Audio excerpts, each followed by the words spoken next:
Wer hat denn die meisten Kriege, Angriffskriege nach dem Zweiten Weltkrieg geführt? Die USA. Wir, ihr alle und ich, wir wollen Frieden. Auch mit Russland. Ja, mit Russland. Frieden mit Russland. Ohne Russland wird es nie Frieden in Europa geben.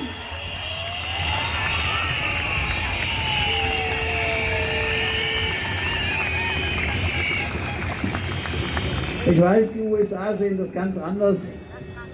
Hauptziel der amerikanischen Außenpolitik seit über 100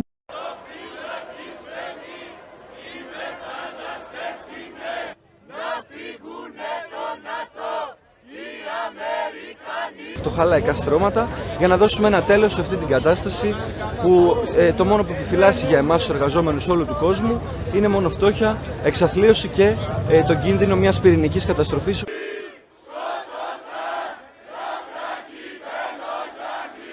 Το ότι είμαστε μια χώρα με το μεγαλύτερο ποσοστό του ΑΕΠ να δίνεται στους στρατιωτικούς εξοπλισμούς του ΝΑΤΟ σε σχέση με οποιαδήποτε άλλη χώρα μέλος του είναι ενδεικτικό τη στιγμή που η υγεία υποβαθμίζεται, η παιδεία υποβαθμίζεται και ο λαός γενικώς βιώνει την πείνα, τη φτώχεια και την εξαθλίωση.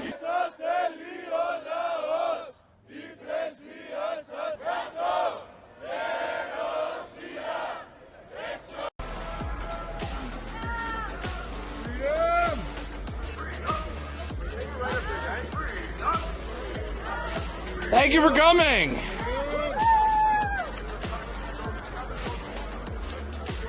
Let's try hitting it right.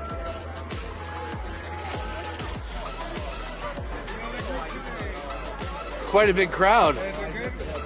Quite a big crowd showed up today. Awesome. Huh? It's the pleb. Yeah, I'm the pleb.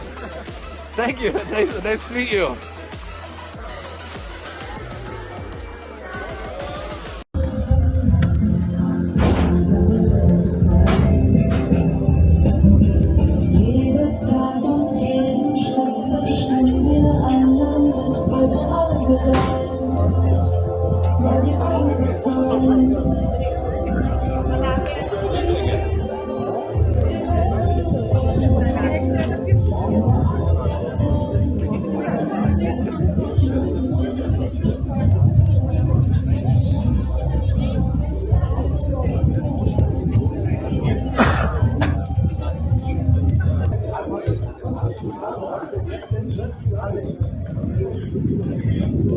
Hello.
One year on, as the war in Ukraine continues, when voices everywhere should be calling for a ceasefire and peace, this resolution is driving us in the opposite direction, so I proudly voted against it.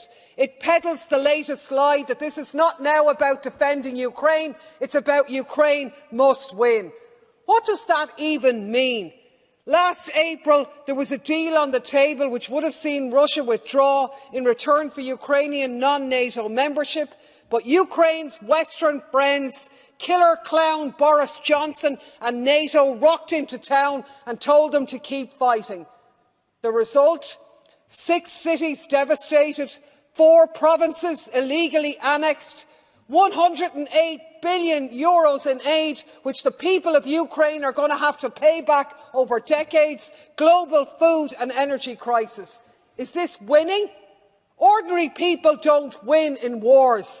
They're cannon fodder in the games of others. And ye can shout glory in here all you like, but there's no glory in the grave, and only graves come out of this folly.